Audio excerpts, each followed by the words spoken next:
तो जो आज हमारा टॉपिक बन जाता है वो हो जाता है रिटर्न टू स्केल, यानी लॉ ऑफ रिटर्न। मैं इस टॉपिक को कहता हूं लॉ ऑफ रिटर्न।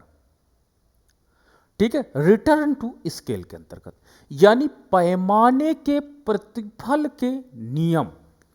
ठीक है, पैमाने के प्रतिफल के नियम क्या हैं? तो पहले मैं सबसे पहले बताऊंगा कि पैमाने का मतलब होता है कि आपका स्केल, स्केल का मतलब होता है जब उत्पादन के सभी साधन परिवर्तनीय हैं तो आपका प्रोडक्शन का जो स्केल होगा, पैमाना होगा, वो बहुत बड़ा होगा।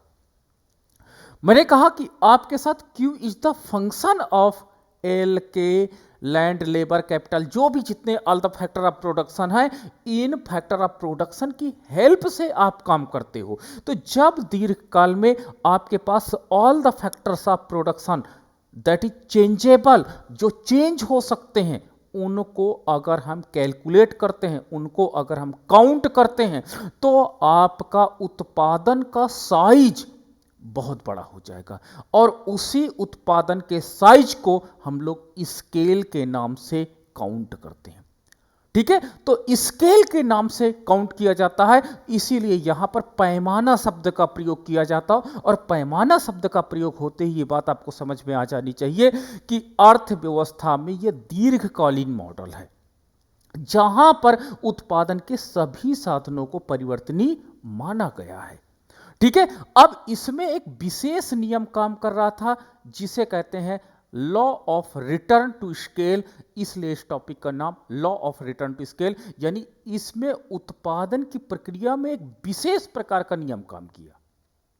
ठीक है, जब उत्पादन के बने दो साधन लिए हैं, लेकिन उत्पादन के कई साधन हो सकते हैं, उन पांचों साधन को आप एक साथ चेंज कर सकते हो क्योंकि दीर्घकाल में आपके पास इतना समय होता है। तो अभी हमने, क्योंकि हमारे पास एक्सेस दो होते हैं, X axis and Y axis, इसलिए हमने सुविधा के लिए केवल दो उत्पादन के साधनों को यहां पर लिया है, एक को श्रम लिया तथा दूसरा हमने पूंजी लिया। जब इन दोनों साधनों को परिवर्तित करते हैं तो इन दोनों साधनों को परिवर्तन करने के परिणाम स्वरूप, इन दोनों साधनों को परिवर्तन करने के परिणाम स्वरूप जिस अनुपात में परिवर्तन करते हैं उस अनुपात से कभी उत्पादन ज्यादा तेजी से बढ़ जाता है, कभी उसी अनुपात में उत्पादन बढ़ जाता है जिस अनुपात में उत्पादन के साधनों को परिवर्तन करते हैं, और कभी कभी ऐसा रिजल्ट्स मिले हमको कि जिस अनुपात में उत्पादन के साधनों को परिवर्तित किए उस अनुपात से कम अनुपात में हमारा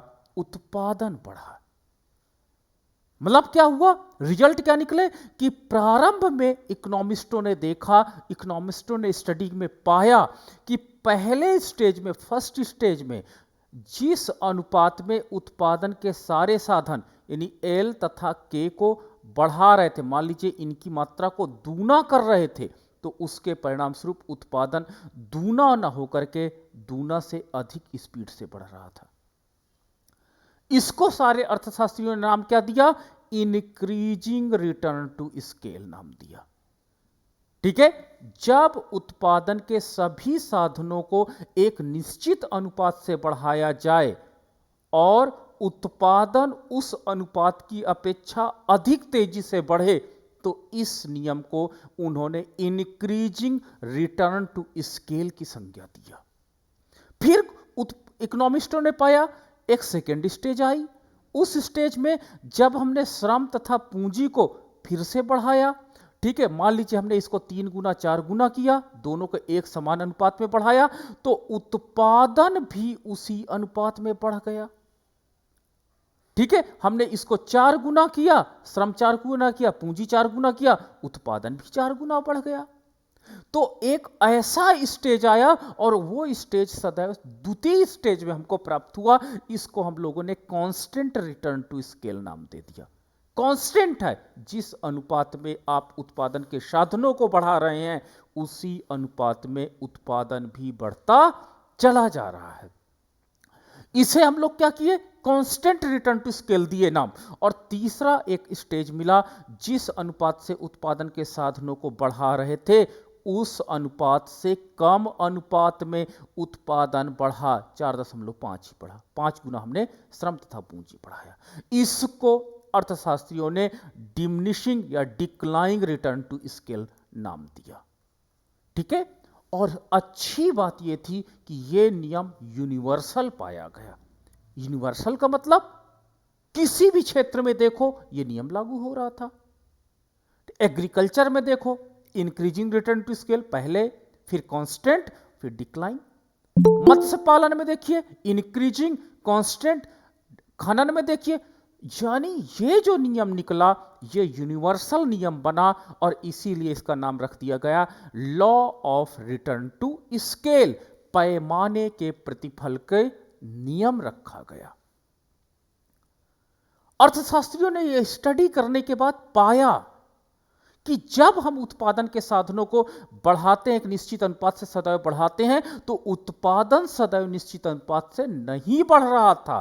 प्रारंभ में यह तेजी स्पीड से बढ़ रहा था, फिर निश्चित अनुपात से हम श्रम तथा पूंजी बढ़ाते चले जा रहे थे, उत्पादन फिर स्थिर अनुपात से बढ़ने लगा और सब श्रम तथा पूंजी बढ़ाते गए और उत्पादन भी घटते दर से बढ़ रहा था। तो 3 स्टेज इस पर दिखाई पड़ी और इन तीनों स्टेज का नामकरण अर्थशास्त्रियों ने किया, जिसका नाम था प्रथम इंक्रीजिंग रिटर्न टू स्केल, दूसरा कांस्टेंट रिटर्न टू स्केल, तीसरा डिमिनिशिंग रिटर्न टू स्केल या डिक्रीजिंग रिटर्न टू स्केल नाम था। जबकि उत्पादन के साधनों को सदैव एक अनुपात से बढ़ाना जारी रखा गया। पहले एक लेबर एक पूंजी के साथ काम किए, फिर 2 लेबर 2 पूंजी के साथ काम किए, फिर 3 लेबर 3 पूंजी के साथ काम किए। इस तरह करके that is continue and the number of input is same change हम किए। जितनी अनुपात में पूंजी चेंज किए उसी अनुपात में श्रमिक को परिवर्तित हमने किया, लेकिन उत्पादन में परिवर्तन हमको सदैव 3 प्रकार का दिखाई पड़ा और इसी को आज हम लोग अध्ययन करने जा रहे हैं। तो ये 3 तो रीजन दिखाई पड़े, लेकिन इसके पीछे कौन से कारक हैं वो सबसे ज्यादा प्रतियोगी परीक्षाओं में पूछे गए हैं कि what is the causes for increasing return to scale, what is causes for diminishing return to scale, what is causes for constant return to scale.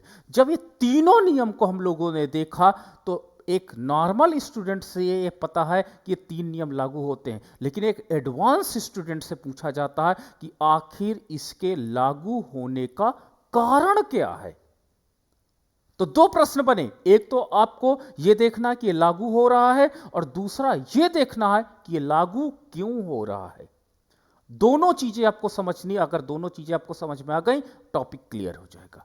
तो चलिए आगे बढ़ते हैं, देखते हैं। सबसे पहले इस टॉपिक को देख लीजिए, इसको हम लोग दीर्घकालीन उत्पादन फलन कहते हैं और उसमें दीर्घकाल में जो उत्पादन में चेंजेस आते हैं इसे दीर्घकालीन पैमाने के प्रतिफल के नाम से जाना जाता है। अब सबसे बड़ी बात थी कि प्रोडक्शन स्केल की बात आ रही है। ठीक है, प्रोडक्शन स्केल देख लीजिए, कई बुक्स नहीं इसको डिफाइन कर पाती हैं। प्रोडक्शन स्केल क्या होता है, ठीक है, यानी उत्पाद रेखा क्या होती है, प्रोडक्शन स्केल लाइन क्या होती है, ये पहले देख लीजिए। प्रोडक्शन स्केल लाइन क्या होती है? प्रोडक्शन स्केल लाइन क्या होती है? That define the combination of input. Production scale line क्या बताती है कि हमारी तकनीक कैसी है। अब तकनीक कैसी होती है? तकनीक याद रखना 3 प्रकार की होती है। पहली तकनीक होती है जब श्रम तथा पूंजी की मात्रा बराबर लगे, ऐसी तकनीक, तो इसे तटस्थ तकनीक कहते हैं। कौन सी तकनीक? तटस्थ तकनीक, न्यूट्रल तकनीकी कहते हैं। जब श्रम की अधिक मात्रा 4 लेबर के साथ 1 पूंजी लगे, ऐसा भी हो सकता है, एक ट्रैक्टर है, 4 हम लोग काम कर रहे हैं, खेत में देखो जाके 1 पूंजी के साथ 10 लोग काम करते हैं। खेत बोआने जाते हैं, एक व्यक्ति ट्रैक्टर से आता जुताई करता है, हम लोग घास निकालते हैं, कुछ बीज लोग डालते हैं, कुछ मेड़ की बंधाई करते हैं, तो 1 पूंजी के साथ 4 लेबर काम करते हैं। तो इसे हम लोग कौन सी तकनीक कहते हैं? इसे हम कहते हैं लेबर इंटेंसिव टेक्नोलॉजी कहते हैं, श्रम प्रधान तकनीक इसको हिंदी में बोलते हैं। और आपने देखा होगा कि कभी कभी सारा काम मशीन करती है और श्रमिक बहुत कम रहते हैं। ठीक है, यानी 4 पूंजी के साथ 1 लेबर काम करता है। जेसीबी वाले को आपने देखा होगा रोड में गड्ढा खदते हुए, अकेले बैठा रहता है उसमें, और जेसीबी कितना ढेर सारा मिट्टी निकाल डालती है। ठीक है, रोलर चलाने वाला, तो आपने रोड बनने का भी देखा होगा, हाईवेज बन रहे होंगे जिसमें नंबर ऑफ द लेबर कम है but number of the technology and मशीनें ज्यादा मिलेंगी आपको। ठीक है, तो इस टेक्नोलॉजी को हम क्या कहते हैं? कैपिटल इंटेंसिव टेक्नोलॉजी कहते हैं, कैपिटल इंटेंसिव टेक्नोलॉजी कहते हैं। तो याद रखना, ये 3 प्रकार की टेक्नोलॉजी होती हैं जिसके माध्यम से हम अपने उत्पादन को संपादित कर सकते हैं। आपने देखा होगा ये 3 माध्यम से होता है। ठीक है, कभी कभी जैसे हम लोग गांव जाते हैं, चलो एक काम करते हैं, धान कटवा लेते हैं। क्यों कटवा लेते हैं? खाली बैठने से अच्छा कटा लेंगे। लेकिन जब टाइम नहीं होता तो हम दूसरा ऑप्शन चुनते हैं, एक काम करते हैं, ट्रैक्टर वाले से बोल देते हैं धान काट दे। क्लियर है? एक ही प्रोडक्शन, एक ही कार्य को 3 तरीके से संपादित किया जा सकता है। एक काम करते, आधा 1 बीघे ट्रैक्टर से कटा लेते हैं, 1 बीघा हम खुद काट लेते हैं, यानी न्यूट्रल टेक्नोलॉजी का हम प्रयोग कर रहे हैं। ठीक है, कभी कभी हम लेबर इंटेंसिव टेक्नोलॉजी का प्रयोग करने लगते हैं, कभी कभी हम कैपिटल इंटेंसिव टेक्नोलॉजी का प्रयोग करने लगते हैं, बट तीनों टेक्नोलॉजी का उद्देश्य एक होता है, प्रोडक्शन को मैक्सिमाइज करना, उत्पादन को बढ़ाना। It will be depend upon the situation and planning of the governments कि कौन सी टेक्नोलॉजी हम लोग एडॉप्ट करते हैं। ठीक है, अब देखो प्रोडक्शन स्केल क्या करती है?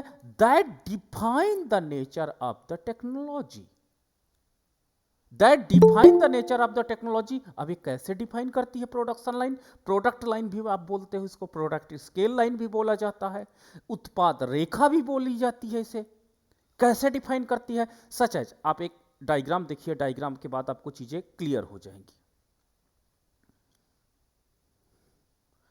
आपके पास आधार अक्ष पर मैंने लेबर को ले लिया है, आधार अक्ष पर मैंने लेबर ले लिया है, और लंब अक्ष पर मैंने कैपिटल को ले लिया, पूंजी को। ये लंब अक्ष है, ये आधार अक्ष। ठीक है, अगर आपकी उत्पाद रेखा 45 अंश की है, ध्यान से देखना, ये प्रोडक्ट लाइन है, तो ये कौन सी तकनीक को दिखा रहा है? ये न्यूट्रल तकनीक को दिखा रहा है। कैसे? ध्यान से देखो इस डायग्राम को। अगर आप यहां हो तो एक लेबर के साथ एक पूंजी को दर्शा रहा है। अगर आप ए पॉइंट से बी पॉइंट पे जाना चाहते हो तो 2 लेबर के साथ 2 पूंजी को दर्शा रहा है। यानी जिस अनुपात में आप श्रमिक को बढ़ा रहे हो उसी अनुपात में आपको पूंजी भी बढ़ानी पड़ेगी। The ratio between labour and capital remain constant. तो अगर आपको इस तरह का कोई मिलता है एग्जाम्पल, तो आपकी प्रोडक्ट लाइन 45 डिग्री का कोण बनाएगी। ये उत्पाद रेखा है। हम लोग देख के बताते थे, अच्छा दिस रिप्रेजेंटेड द आपका न्यूट्रल टेक्नोलॉजी। अब आपको समझ में आ गया होगा, अच्छा ये डायग्राम सबसे ये दिमाग में चल रहे थे कि 3 लेबर के साथ 3 पूंजी लग रही है, 4 लेबर के साथ 4 पूंजी लगी, 4 यूनिट पूंजी लगाई गई। तो ये आप देख लिए हो कि क्या होता है कि जो प्रोडक्ट लाइन है अगर वो 45 डिग्री का पॉजिटिव स्लोप की है तो वो न्यूट्रल टेक्नोलॉजी को दर्शा रही है, जिसमें श्रम तथा पूंजी का अनुपात समान है। जब हम ए से बी, बी से सी, सी से डी पॉइंट पर जाते हैं। वही अब चलिए दूसरी टेक्नोलॉजी पे बात करते हैं। दूसरी टेक्नोलॉजी हमारे पास है लेबर इंटेंसिव।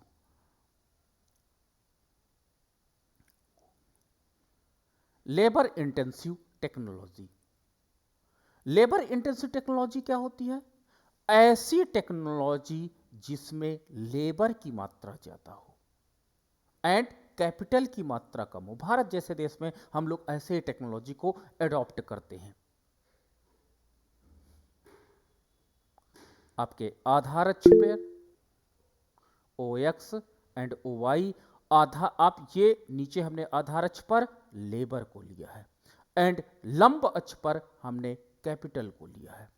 ठीक है, अब ये क्या होती है कि ये देखिए 45 से कम एंगल बनाती है, या लेबर जिस एक्सेस पे हमने एज्यूम किया है, माना है, उसी तरफ इस प्रोडक्ट लाइन का झुकाव देखा जाता है। अगर मैं लेबर मेजर कर लेता, यहां कैपिटल की जगह लेबर मैं मांग लेता, तो इस लाइन का झुकाव किधर हो जाता, इस वाई एक्सिस की तरफ हो जाता। तो जो लेबर इंटेंसिव टेक्नोलॉजी होती है उसकी जो उत्पाद रेखा होती है वो झुकाव लेबर की तरफ रखती है। यहां पर देखिए 45 डिग्री से कम है, लेकिन अगर यही लेबर ऊपर में ले लेता तो यहां पर 45 डिग्री से अधिक हो जाती। अब यहां पर आप देखिए कि अगर आपने एक लेबर लगाया है तो यहां पर देखिए कि पूंजी बहुत कम लग रही है, एक लेबर की अपेक्षा बहुत कम 0.5। अगर आपने लेबर की मात्रा जिस अनुपात में दुगना कर दिया, पूंजी की मात्रा देखिए उस अनुपात में नहीं बढ़ रही है जिस अनुपात में श्रम बढ़ रहे हैं। हम प्रोडक्शन पॉइंट ए पॉइंट से हम प्रोडक्शन पॉइंट बी पर आ रहे हैं।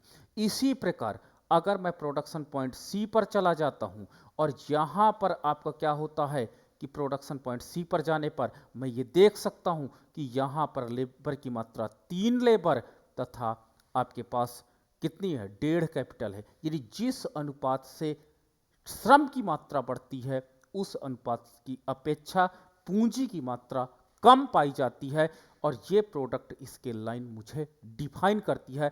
तो इसे मैं क्या कहूंगा, लेबर इंटेंसिव टेक्नोलॉजी की संख्या दूंगा LIT, LIT लिट कहूंगा, लेबर इंटेंसिव टेक्नोलॉजी है। ठीक है, अब तीसरी टेक्नोलॉजी मेरी क्या हो गई, तीसरी टेक्नोलॉजी मेरी क्या हो जाएगी, कैपिटल इंटेंसिव है। यानी अगली क्या है, कैपिटल इंटेंसिव टेक्नोलॉजी पर बात करूंगा। ठीक है, इसको क्या कहेंगे, CIT कहेंगे। ठीक है, सिट कहेंगे। और अब आपका क्या होगा कि यहां पर अधिक पूंजी के साथ कम श्रमिक को लगाया जाता है, जैसे डेवलप्ड कंट्री अमेरिका में होता है। तो जो प्रोडक्ट स्केल लाइन होती है, ये नीचे हमने लेबर ले लिया, ऊपर हमने कैपिटल ले लिया, और ये लाइन का जो झुकाव था वो कुछ देखिए 45 से ऊपर की तरफ है। 45 से ऊपर की तरफ है, इसका मतलब होता प्रोडक्ट लाइन अगर 45 से ऊपर एरिया में झुकी है तो हम कौन सी टेक्नोलॉजी कहेंगे, हम टेक्नोलॉजी कहेंगे कैपिटल इंटेंसिव टेक्नोलॉजी कहेंगे। यानी ऐसी तकनीक हमने लगाया है जिसमें पूंजी की प्रधानता ज्यादा है और श्रम की प्रधानता कम है। यहां पर देखिए 1 लेबर 1 कैपिटल, सपोज दैट। यहां पर देखिए कि 2 कैपिटल, तो यहां पर 1.5 लेबर है। तो लेबर पूंजी की अपेक्षा कम डिमांड की जा रही है। तो यह टेक्नोलॉजी जो होती है पूंजी प्रधान देशों में लगाई जाती है। ठीक है, तो प्रोडक्ट लाइन देख करके आप बता दोगे कि ये कौन सी टेक्नोलॉजी को रिप्रेजेंट करती है। लेकिन इसमें याद रखना कि आधार अक्ष को चेक करना मत भूलना। एक बार IAS का पेपर आया था, ऐसे ही हम लोगों ने पढ़ा दिया, बच्चे ने देखा ना आओ न ताओ, तुरंत नीचे झुकी हुई थी, तुरंत लेबर इंटेंसिव टेक्नोलॉजी में टिक मारा, आगे निकल गया। बाद में लौट के आके देखा, अरे सर गड़बड़ हो गया, क्या लेबर तो ऊपर लिखा था और मैं तो 30 डिग्री में थी, मैंने टिक मार के मैंने नीचे आधार अक्ष को चेक नहीं किया। तो ये प्रॉब्लम आती है क्योंकि वहां पे जानबूझ के ऐसे क्वेश्चंस को बहुत केयरफुली हैंडल करना होता है। नाउ द नेक्स्ट, अब हम देखते हैं क्या है। सर अगर एक्स अक्ष पे, अगर वाई अक्ष पे अगर लेबर कर देते तो क्या होता सर? वही अच्छे पे लेबर कर देंगे, तो बताओ, आप बताओ। ये लो मैंने इसमें लेबर कर दिया। तो तो सर वो सेकंड वाली कंडीशन हो जाएगा ना सर इसमें? हाँ, तो कौन सी इंटेंसिव टेक्नोलॉजी हो जाएगी, लेबर इंटेंसिव टेक्नोलॉजी हो जाएगी। जी सर। बोलो। तो अब देखो हमारे पास, अगर मैंने आधार अक्ष पर लेबर ले लिया और लंब अक्ष पर मैंने कैपिटल ले लिया, ठीक है, अगर ये लाइन बीच से जा रही है दैट इज 45, ठीक है, ये ओपी लाइन है, तो ये न्यूट्रल टेक्नोलॉजी को दिखाती है, न्यूट्रल NT दिखाती है। इसके नीचे आप चाहे जहां पर भी ये प्रोडक्ट लाइन रहे, इस एरिया में चाहे जहां रहे, वो लेबर इंटेंसिव टेक्नोलॉजी को दर्शाएगी। इस लाइन के नीचे तथा आधार अक्ष के अगर ऊपर है तो इस एरिया में अगर कोई प्रोडक्ट लाइन आपकी है तो वो लेबर इंटेंसिव टेक्नोलॉजी को दर्शाएगी। वहीं आपका ये एरिया जो है, इस एरिया में कोई भी प्रोडक्ट लाइन आपकी ड्रा है, सच एज ये है आपके पास, सच एज ये है, तो ये सारी प्रोडक्ट लाइन क्या हो जाएंगी, कैपिटल इंटेंसिव टेक्नोलॉजी को दर्शाएंगी। ठीक है, तो ये पॉइंट आप याद रखना कि ओपी कैसे बनाया गया है, प्रोडक्ट स्केल में बहुत इंपॉर्टेंट होता है। ठीक है, अब हम आते हैं मेन बात पे आते हैं, और मेन बात पे आते हैं कि law of return to scale पर जब हम बात कर रहे हैं तो law of return to scale पे हम जब देखते हैं law of return to scale पे अगर मैं बात करता हूं तो इसमें देखता हूं कि जिस अनुपात में आप आगत को बढ़ाते हो उस अनुपात से अधिक अनुपात में आपका उत्पादन बढ़ जाता है। अगर आपने एक श्रमिक, मैं न्यूट्रल टेक्नोलॉजी के साथ ये थ्योरी समझा रहा हूं, ये सारी थ्योरी हर टेक्नोलॉजी के साथ इंप्लीमेंट होंगी और सेम रिजल्ट देंगी। ठीक है, तो एक लेबर और अगर मैं एक पूंजी को लगाता हूं तो मेरा उत्पादन आईपीसी 100 है, 100 यूनिट का उत्पादन करता हूं। अगर मैंने 2 लेबर प्लस 2 पूंजी मैंने लगाई तो उत्पादन कितना होना चाहिए था, उत्पादन 200 होना चाहिए था, बट रिजल्ट क्या आया, ये तो 250 हो रहा था। फिर हमने 3 लेबर प्लस 3 पूंजी लगाया और हमने एक्सपेक्टेड किया कि 300 यूनिट उत्पादन होना चाहिए, लेकिन ये तो हो जा रहा था आपका 450 यूनिट उत्पादन हो जा रहा था। फिर हमने 4 लेबर प्लस 4 कैपिटल लगाया तो उत्पादन जो होना चाहिए था वो 400 होना चाहिए था, बट ये आपका उत्पादन हो गया था 800 यूनिट हो गया था। तो जिस अनुपात से हम श्रम तथा पूंजी को बढ़ा रहे थे उस अनुपात से अधिक अनुपात में यदि हमें उत्पादन प्राप्त हो रहा था तो इसे हम law of increasing return to scale कहेंगे, law of increasing return to scale कहेंगे, वृद्धिमान पैमाने का प्रतिफल। और यह प्रथम स्टेज में एक उत्पादक को प्राप्त होता है दीर्घकाल में। चलिए इस डायग्राम को जब हम प्लॉट करते हैं,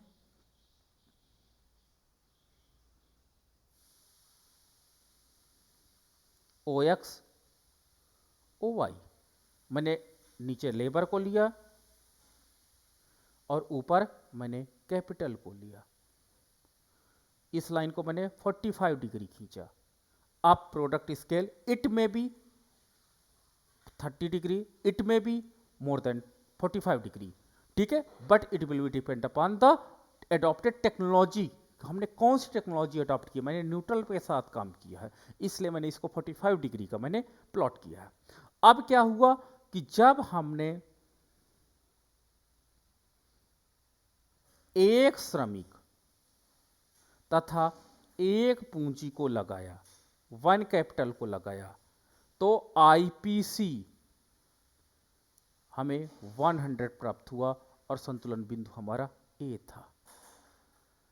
जब हमने क्या किया, उत्पादन की दोनों इकाइयां, क्योंकि दीर्घकाल में है तो दोनों इकाइयां श्रम तथा पूंजी दोनों बढ़ सकते हैं, तो जब हमने इनको मात्रा 2L तथा 2K कर दिया, 2K कर दिया, तो उत्पादन बढ़ के 200 हो जाना चाहिए था, बट हमें 250 रिजल्ट मिल गया और हमारा नया संतुलन बिंदु बी पॉइंट प्राप्त हो गया। इसी प्रकार जब हमने 3 लेबर और 3 कैपिटल लगाए, 3 श्रम तथा 3 पूंजी को लगाया, तो उत्पादन हमको एक्सपेक्टेशन ये थी कि 300 मिलेगा, बट मुझे उत्पादन 450 यूनिट मिल गया और नया संतुलन बिंदु मुझे सी प्राप्त हो गया। इसी प्रकार जब मैंने 4 लेबर प्लस 4 कैपिटल लगाया तो मुझे उत्पादन था 400 होने का, लेकिन उत्पादन मेरा बढ़ करके कितना हो गया, 800 हो गया। तो देखिए प्रथम चरण के अंतर्गत आप देख सकते हो कि प्रथम चरण के अंतर्गत जो परिवर्तन था वो 150 हमको ज़्यादा मिला, जबकि एवरेज स्पीड क्या चल रही थी 100, लेकिन 150 का अंतर। फिर जब अगले लेबर लगाया तो मुझे कितना अंतर मिल गया, 200 का। फिर मैंने अगला लेबर जब लगाया तो मुझे अंतर कितने का मिल गया, 350 का। तो देखो हर चरण में लेबर लगाता गया और मुझे ज़्यादा इंक्रीजिंग रेट से उत्पादन प्राप्त होता गया।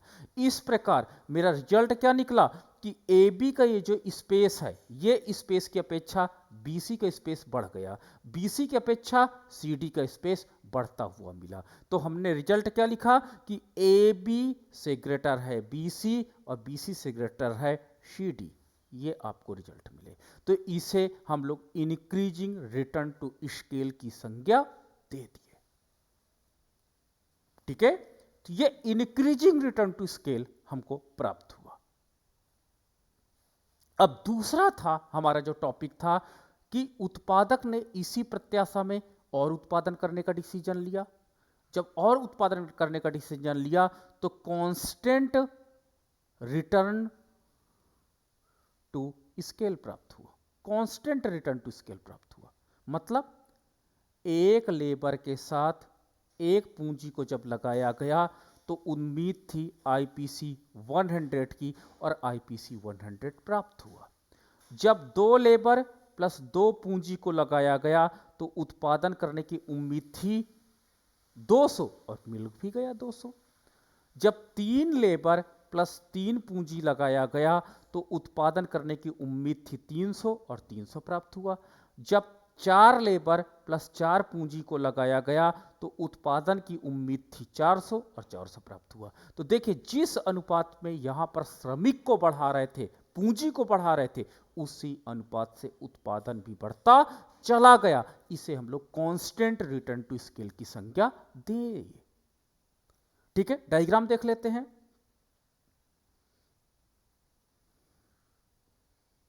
नीचे लेबर, ऊपर कैपिटल, न्यूट्रल टेक्नोलॉजी को हमने एक्सेप्ट किया, प्रोडक्शन स्केल लाइन मेरी ओपी हो जाती है।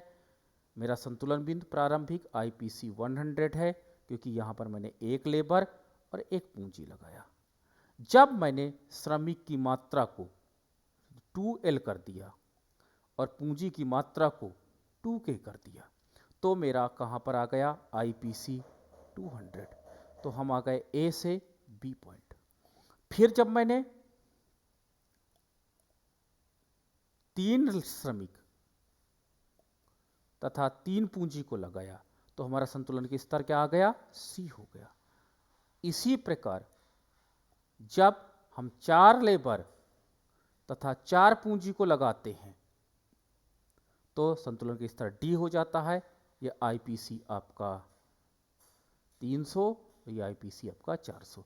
तो ये जो बीच का स्पेस है ये स्पेस बराबर हमको प्राप्त हुआ। तो हम लिख सकते हैं कि यहाँ पर A B equal to B C equal to C D, यानी आपके पास ये देखिए जो इसमें चेंजिंग रेट है 100, चेंजिंग रेट है 100, चेंजिंग रेट है 100, 100 100 का स्थिर प्राप्त हुआ, इसीलिए स्थिर पैमाने का प्रतिफल इसे नाम दिया गया। चलिए तीसरा, जब उनका तीसरे स्टेज पर बात की गई, जब उत्पादक ने और अधिक number of the labour and capital बढ़ाया तो जब उनको तीसरा एक स्टेज प्राप्त हुआ जिसे लास्ट स्टेज कहते हैं diminishing return to scale. Diminishing return to scale stage मुझे प्राप्त हुआ जिसमें एक लेबर प्लस एक कैपिटल के साथ आईपीसी 100 था। जब दो लेबर प्लस दो पूंजी के साथ आईपीसी 200 था। जब तीन लेबर प्लस तीन पूंजी के साथ आईपीसी 300 था। चार लेबर प्लस चार, सॉरी गड़बड़ हो गया ना, दो लेबर तथा दो पूंजी लगाई गई तो उम्मीद थी कितनी, 200 की, लेकिन मिला कितना, 180। जब हमने तीन लेबर तथा तीन पूंजी लगाई तो उम्मीद थी 300 की, लेकिन मिला कितना, 240। जब हमने चार लेबर तथा चार पूंजी लगाई तो उम्मीद थी कितना, आपका 400 की, लेकिन हो गया कितना, 280। तो देखिए यहां पर उत्पादन बढ़ तो रहा लेकिन पहले 100 था, फिर कितना बढ़ा 80, फिर कितना बढ़ा 60, फिर कितना बढ़ा 40। टोटल उत्पादन तो बढ़ रहा था लेकिन घटते दर से बढ़ रहा था, जैसे जैसे number of the labour and capital एक समान मात्रा में बढ़ाए गए। ठीक है, इसको हम डायग्राम में रिप्रेजेंट करते हैं। तो डायग्राम में देखते हैं,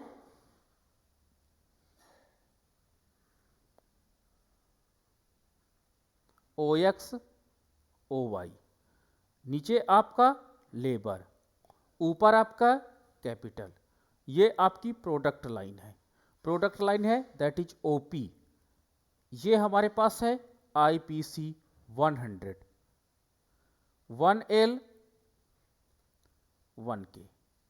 अब क्या होता है कि जब हम आ जाते हैं IPC, हमने 2 लेबर और 2 पूंजी को लगाया, तो हमारा संतुलन बिंदु कितना आ जाता है, 180 उत्पादन पे आ जाता है और हम A से B पर पहुंच जाते हैं। जब हमने 3 लेबर तथा 3 पूंजी को लगाया तो हमको उत्पादन कितना होना चाहिए था, 300, लेकिन हमें उत्पादन कितना मिल जाता है, 240 मिल जाता है और C पॉइंट पे आ जाते हैं। और इसी प्रकार हम जब 4 लेबर तथा 4 पूंजी को लगाते हैं तो वो कहेंगे 200, हम लोग 80 पर आ जाते हैं।